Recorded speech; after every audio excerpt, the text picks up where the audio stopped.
제가 자리로 돌아왔고요. 오늘은 정치 뉴스부터 시작을 해야 될 것 같습니다.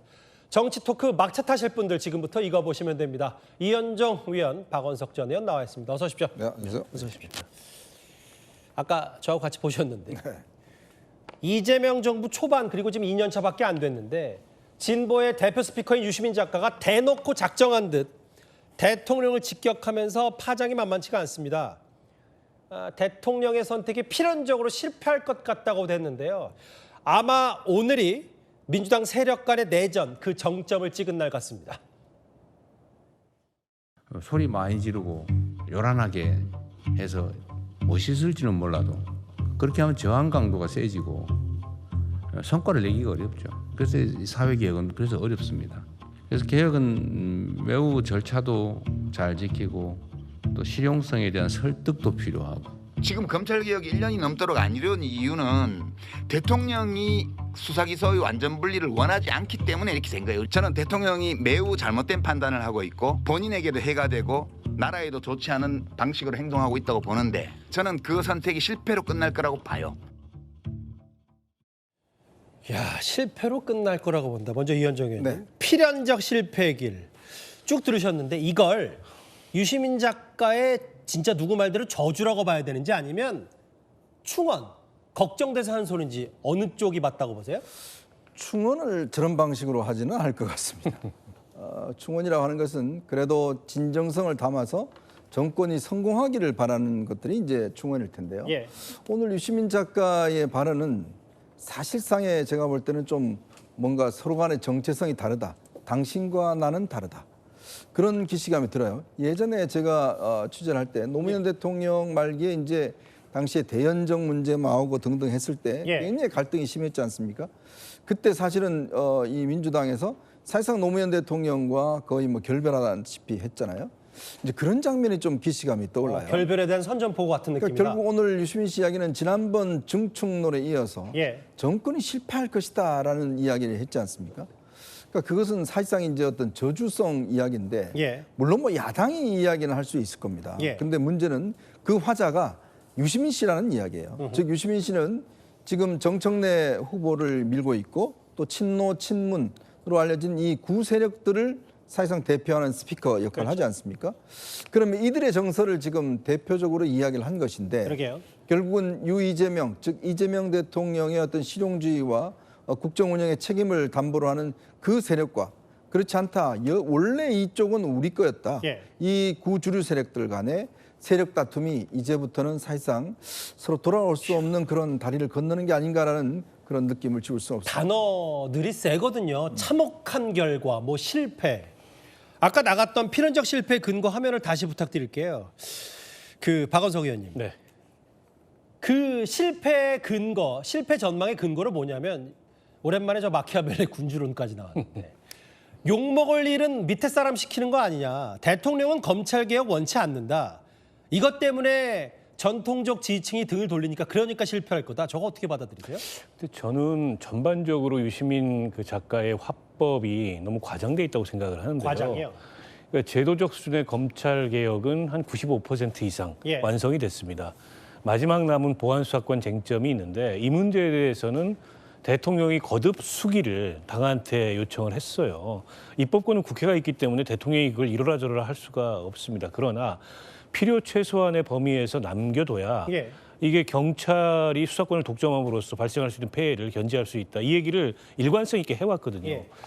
근데 마치 대통령이 검찰개혁을 원하지 않는다. 수사기소 분리를 원하지 않는다라는 거는 제가 보기에는 지금까지 나타났던 현상하고 다른 데다가 대통령이 정치인입니다. 국민 여론을 살펴요. 근데 국민들의 우려와 걱정이 커요. 이 보안수사권 이대로 폐지하는 거에 대해서. 그러면 국정운영 책임자로서 당연히 거기에 반응하고 당을 향해서 심사숙고할 것을 요구할 수밖에 없어요. 전형적인 이분법적 논리다 이런 말씀이시죠? 아니 근데 그걸 거꾸로 지금 얘기하고 있잖아요. 애초부터 싫어했기 때문에 이 당한테 오히려 못하게 대통령이 제동을 걸고 있다. 오히려 당내 강경파가 이걸 너무 그냥 강경 일변도로 밀어붙이다가 지금 부작용이 나고 있는 거잖아요.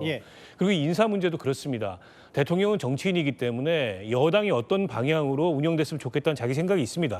그와 관련해서 대통령이 선호하는 인물이 있을 수도 있어요. 그럴 수도 있죠. 근데 이거를 과거 윤석열 정권 시절처럼 뭐 당대표를 내쫓고 누구를 당대표를 만들다시피 하고 룰을 변경하고 정무수석 보내가지고 협박하고 이런 게 아니었잖아요. 대통령이 활용할 수 있는 기회를 통해서 은근슬쩍 그런 인물들을 여러 경쟁력 있는 인물들을 띄운 건데 이걸 가지고 대통령이 전면 개입해가지고 뭐 당무 개입을 하고 있다는 식으로 얘기하는 것도 제가 보기엔 과장돼 있다. 근데 과거에 저분은 어용지식인을 자처하면서 문재인 정부 방어에 온몸을 던졌습니다. 우리 인인 시키고 하고 싶은 거 다 해 뭐 이런 말 했었잖아요. 근데 왜 지금 이 정부에 있어서는 전혀 상반된 태도를 보이는지 결국 이제 본인들이 주류적 위치에서 밀려나고 있기 때문에 그로부터 나온 히스테리가 저렇게 발현되는 건 아닌지 안타깝습니다. 하나 더 들어볼 텐데요. 유시민 작가, 민주당은 대통령의 지배를 받으면 안 된다고 하면서 이번 전당대회에 공개적으로 참전하는 듯한 말도 했습니다. 하나 더 직접 들어보겠습니다. 김인석 총리의 정말 뛰어난 리더십으로 내각은 정말 큰 소리, 잡음 없이 역사적으로 이렇게 단기간 내에 구체적 성과를 많이 낸 내각이 있을까 싶을 정도로 잘해줬죠. SNS에 여러 차례 국무총리 그냥 덕담 차원을 넘어서는 띄우는 작업도 했고요. 당과 국회의 주요 포스트에 자기가 원하는 사람을 집어넣기 위해서 뭔가를 하는 사람이면 안 되는 거예요, 이게. 지금 전당대회 흐름이 어떻게 돌아가는지 물론 뭐 지금 정청래 전 대표가 본인이 일단 집단 공격을 받고 있다고 하는데 결국 유시민 작가도 공개적으로 정청래 전 대표 본격 지지하겠다는 말 아닙니까? 오늘 아마 이재명 대통령이 저녁에 모르긴 몰라도 소주 한잔 하실 것 같습니다. 그게 아마 속이 쓰리실 것 같은데. 집권 여당이 물론 총재라는 말은 없어졌습니다만 사실 대통령과 어떤 이 정부 여당과의 관계 자체는 결국 예전부터 이제 총재 시절부터는 뭐 적극적이었지만 그 이후에도 사실상의 어떤 한 몸으로 움직여 왔잖아요. 그러면 대통령의 어떤 국정 운영을 진행하는 데 있어서 여당은 그걸 뒷받침해주고 또 뭐 견제도 할 수 있겠죠. 근데 지금 유시민 씨가 하는 이야기를 들어보면 이거는 뭐 거의 다른 길을 가야 된다라는 것처럼 이야기를 해요. 그런 것 자체는 글쎄요. 그럼 문재인 정권 때도 그랬나요? 노무현 정권 때도 그랬나요? 안 그랬잖아요. 그러니까 결국은 지금 본인이 예전에 해왔던 것과는 정반대. 즉 노무현 전 대통령의 뭐 정책 경호실장이 된다고 했는데 그렇다면 똑같은 이 진보 정권인 이재명 대통령과는 왜 저렇게 각을 세우는가? 결국은 본인들을 주류로 생각하지 있지 않기 때문에 저렇게 이야기하는 것이 아닌가. 또 하나는 지금 정청래 후보가 지금 상당히 몰리고 있는 그런 상황입니다. 특히 지금 나온 후보들을 집중 공세를 받고 있고, 그러니까 이것 자체가 지금 노무현 유시민 작가 입장에서 보면 이러다가는 이제 정청래 세력이 당내에서 소수로 전락할 수도 있다. 구주리치, 그렇죠. 구주리치식이요. 자, 그런 것들. 그다음에 지금 그동안 목표로 내세웠던 그런 검찰에 대한 이제 보안 사건 폐지, 전면 폐지 이런 것이 흔들릴 가능성이 있다. 자, 그런 것들을 때문에 이제 지금 적극적으로 정청래를 지지해달라라는 어떤 메시지를 날리고 있는 게 아닌가. 결국은 지금 김어준 씨나 오늘 출연한 게 이제 매불쇼라는 데 있지 않습니까? 여기도 마찬가지로 이제 소위 친노 친문들 이런 분들이 많이 이제 보는 그런 채널인데 그런 채널을 이용해서 이야기한 것은 결국은 밑바닥에서부터 정청래 후보에 대한 강력한 지지, 그래야지만이 우리의 어떤 그 기존에 가지고 있던 이 세력들이 줄을 형성할 수 있다라는 메시지를 오늘 좀 더 강하게 한 게 아닌가. 아마 본인도 알 거예요. 이런 이야기를 함으로 인해서 이게 얼마나 파장을 일으키지 알 겁니다. 그러나 지금 입장에서는 굉장히 센 충격을 줘야지만이 이 세력들이 깨어날 수 있다라는 것들을 아마 본인도 생각하고 저렇게 던지는 잠시만요. 이현정 의원께 질문 하나 더 드릴 게 뭐냐면 아까 문재인 전 대통령 때는 안 그러지 않았냐. 그러니까 지금 이재명 대통령이 비주류니까 저렇게 하는 거다. 이게 마치 오늘인가요? 송경길 의원이 한 라디오 방송에서 정청래 전 대표가 이재명 대통령을 20년 전에 마치 아래로 깔아보던 느낌이다. 이런 거와 연장선상으로 해석할 수 있는 거예요? 그러니까 뭐냐면 근데 그때는 이재명 대통령이 대통령 될 줄 어떻게 알았겠어요.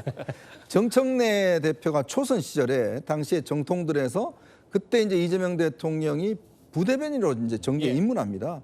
그러니까 그러다 보니까 두 사람의 어떤 그때 상황은 사실 정청래 대표가 조금 어떤 후보가 조금 위에 있었고 이재명 대통령이 좀 밑에 있었던 건 사실이에요. 그리고 한 3, 4년 전인가요? 정청래 후보 같은 경우는 이재명 대통령에게 아마 얼굴도 보기도 싫다 뭐 등등 해서 굉장히 안 좋은 이야기를 많이 했어요. 판도라인가요? 거기서 나왔던 판도라 이야기를 했어요. 근데 지금은 대통령이니까 뭐 끝까지 내가 지키겠다라고 하지만 속으로는 이제 다른 거죠. 그러니까 송영길 지금 후보는 송영길 후보의 아마 역할이 이제 페이스메이커 역할이라는 이야기 있었잖아요. 즉 김민석 후보가 하지 못하는 저 지점들 정말 20년 전의 관계 그때하고 지금하고 다른데 저 부분을 지적함으로 인해서 깔아보고 당신과 우리의 길은 다르다 이런 문제를 확고히 하고 있는 것 같습니다. 야, 이 갈등이 진짜 만만치 않아서 박원석 의원님. 네. 그러니까 유시민 작가의 생각은 대통령이 지금 전통적인 민주당의 구주류 세력을 몰아내고 마치 뉴 이재명 세력을 한번 새롭게 구축하려고 한다. 근데 이걸 당원들이 나서서 시민들이 나서서 막아야 된다는 취지라고 보면 이게 진짜 선전포고고 그럼 앞으로 전당대회 이후에 누구 말 맞더라 분당하든지 탈당하든지 창당하든지 이런 상황까지 벌일 수 있는 거예요? 오늘 수준만 보면? 그러니까 오늘 대통령과 싸우려는 게 아니고 내가 대통령을 어떻게 이기겠냐. 임기 이제 1년밖에 안 지난 대통령 이런 얘기도 했어요. 다만 비평가로서 내가 느끼고 있는 느낌을 시민들한테 있는 그대로 전달할 뿐이다. 그러니까 대통령이 돌아올 수 없는 선을 지났다는 걸 난 이제 받아들인다. 다만 이제 이 시민들이 여론이 바뀌고 그에 따라서 대통령도 생각이 좀 바뀌었으면 좋겠다. 이런 얘기를 얘기했어요. 다시 말해서 지금 민주당 내에 이제 구주류를 지지하는 지지층들에게 결집을 촉구하고 호소한 게 아닌가 싶습니다. 결국 지금 이제 8월 17일로 예정돼 있는 전당대회 결집일 수밖에 없겠죠. 당장은. 근데 저는 오늘 유시민 작가가 앞서도 말씀드렸듯이 너무 이게 본인은 추론이라고 얘기하는데 전반적으로 제가 과하다고 표현하는 게 증축, 재건축에 이어서 정계 개편이라는 얘기를 나왔습니다. 그렇죠. 재건축. 근데 대통령이 조금 확정적으로 인사를 하고 운동장을 넓게 쓰겠다는 게 정계 개편의 의도를 가진 것처럼 보일 만한 그런 정도의 단서가 있었나요? 근데 본인도 대통령의 속마음이 뭔지는 최종적으로 모르겠다고 하면서 정계 개편이라고 추론해요. 정계 개편이라는 건 엄청난 얘기입니다. 정계 개편을 하려면 대통령이 해야 될 절박한 목적이 있어야 돼요. 예를 들어서 개헌을 한다든지 아니면 다음 총선을 아주 불가역적인 지금 여당의 승리로 만들기 위해서 뭘 해야 된다든지 아니면 지금 의회에서 소수여가지고 정계 개편이 아니고서는 도저히 국정 운영이 한 발짝도 못 나간다든지 전부 다 그런 상황이 아니에요. 근데 저렇게 정계 개편을 단정해놓고 대통령이 딴 생각하고 있고 아예 세력 구성을 바꾸려고 한다라고 단정 짓는 거는 제가 보기에는 선을 넘어도 너무 나간 이제 그런 추론이 아니고 거의 의심의 영역에 전 들어갔다고 보고 거기에 근거해서 뭔가 이게 대통령과 맞서서 지지층이 결집해가지고 여론을 바꿔야 된다고 얘기하는 건 글쎄요 저게 유시민 작가식의 전당대회 참여인지는 모르겠으나 그건 과연 좋은 결과를 얻을까요? 저는 의심스럽습니다. 그것도 참혹한 결과가 될 수 있다고 맞받아치신 것 같아요. 유시민 작가가 제대로 참전한 이 시점이요. 공교로운 건 지금 민주당 내에서도 보안수사권 폐지에 대해서 비판 목소리가 커지고 있기 때문일 겁니다. 오늘 법사위에는요. 범여권 의원들만 있었는데도 정성호 장관과 공방이 있었습니다. 지금 구조가 똑같은 구조 수사권이 지금 가지고 있는 한 똑같죠. 검사들이 사건을 은폐한 이유는 검사가 수사 개시를 못하는데 무슨 말씀 하십니까? 법무부 장관님. 아니 말할 기회를 좀 주십시오 좀요. 네. 인사 말씀드릴 테니까요. 예. 우선 박은정 의원님이 말씀하실 시간이었잖아요. 예. 말씀해 보세요. 답변. 아 이미 네. 국회에서 아니 우선 박은정 의원님 하셨고요. 또 필요하면 다시 신청하시고요. 아니 지금 보안수사 문제는 1차적인 수사기관들 해온 사건에 관련해서 보완하는 정도입니다. 물론 그게 문제가 된다고 하니까 그 자체를 박탈한다고 하면 그 과정에서 피해자들의 권리가 충분히 보호되고 국민의 기본적 인권이 충실하게 보호될 수 있게 그 제도적 장치를 저는 요구하는 겁니다. 네. 아니 잠깐만요. 이제 조금 지나고 하세요. 아니 지나고 하세요. 아니 잠깐 지나고 하시고요. 박은정 의원님. 누가 보면 국민의힘도 있었는 줄 알겠어요. 그러니까 이현정 의원님. 네. 저는 세력 간의 다툼, 전당대회 밥그릇 싸움 이건 잘 모르겠고 일단 유시민 작가가 얘기했던 검찰개혁 대통령 하기 싫어하는데 무조건 해야 된다라는 취지가 마치 지금 민주당 내 강경파 의원들 얘기하는 피해자가 알아서 나서야 된다. 이게 마치 대안도 없이 검찰개혁 밀어붙이는 그렇게 대통령 공격하는 이건 모양새가 안 좋은 것 같거든요.